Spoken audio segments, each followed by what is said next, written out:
Good day everyone, I am Maclister Pistante from 3 Argon, and today I will show you the history and culture of Pachangan.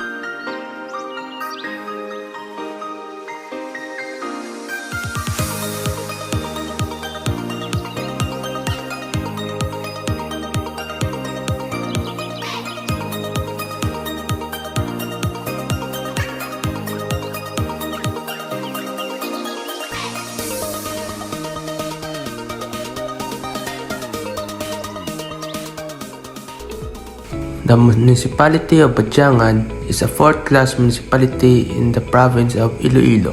According to the 2020 census, it has a population of 27,056 people. Pachangan is 40 kilometers or 24 miles from the city of Iloilo. It is bounded in the north by the municipality of Dueñas, in the northwest by municipality of Lambunaw, the municipality of Pototan in the east, in the southwest by municipality of Haniway, and the municipality of Mina in the southeast. Pachangan has a total land area of 7,750 hectares, politically subdivided into 31 barangays.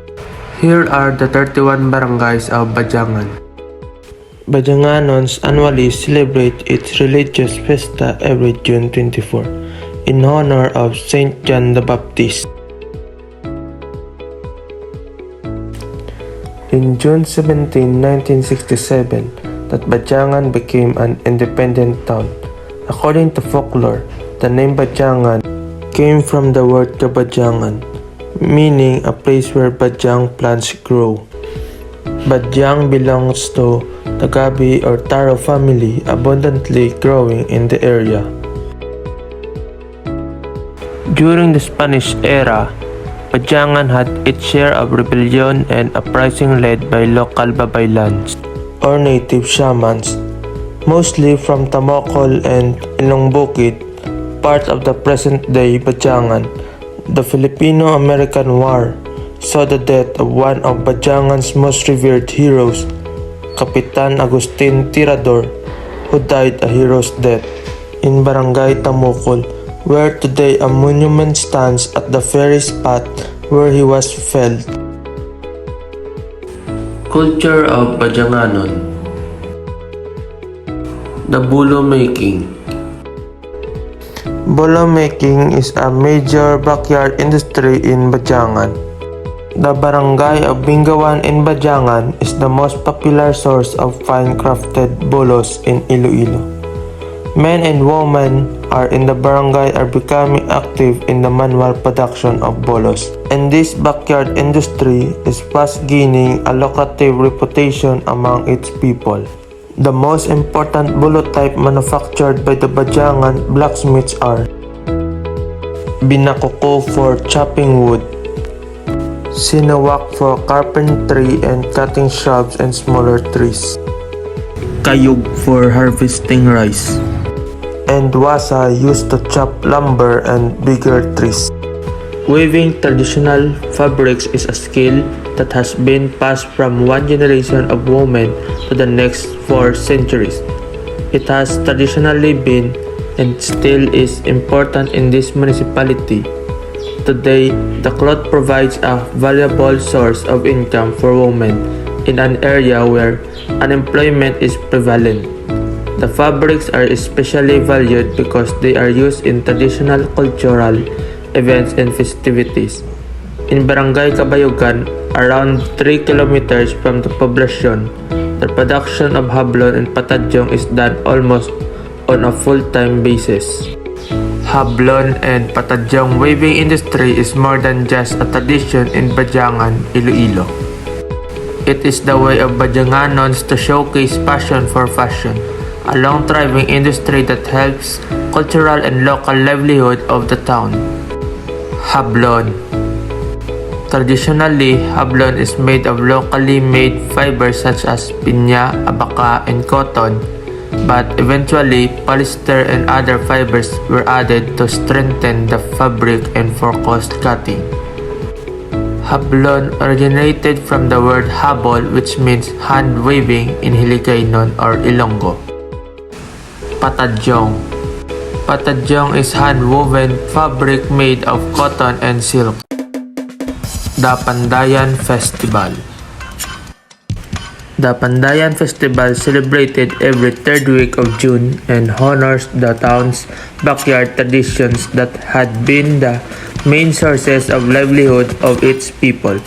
It is highlighted with a tribal performance of contesting clustered barangays showing informative presentations that normally focus on the town's local industry, such as bulo making, taho, and loom weaving.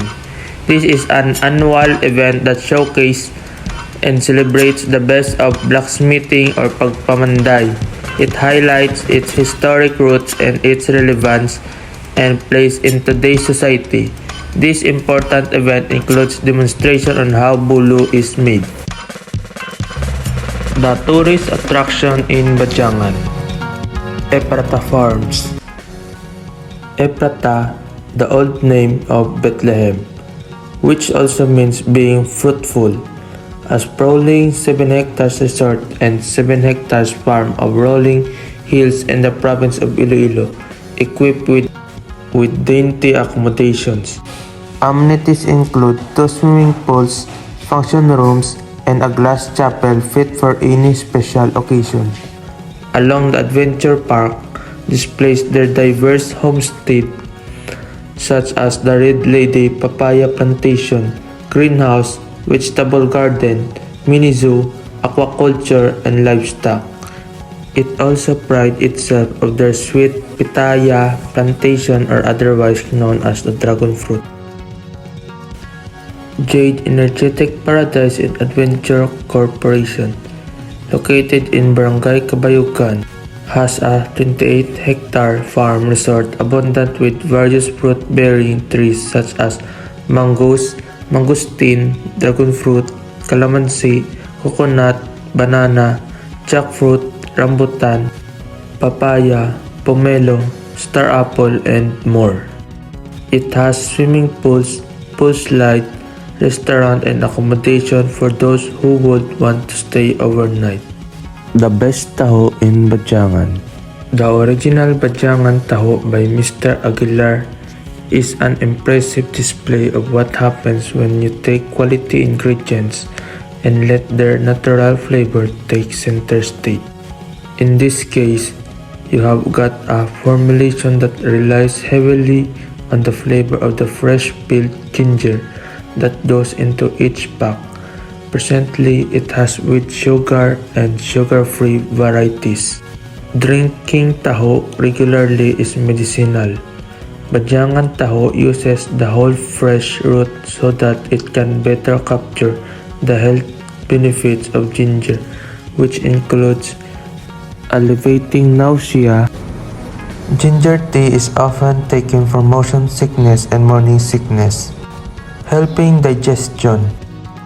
Drinking ginger tea can calm the stomach and attack toxins in food that might cause stomach upset or illness. And fighting colds.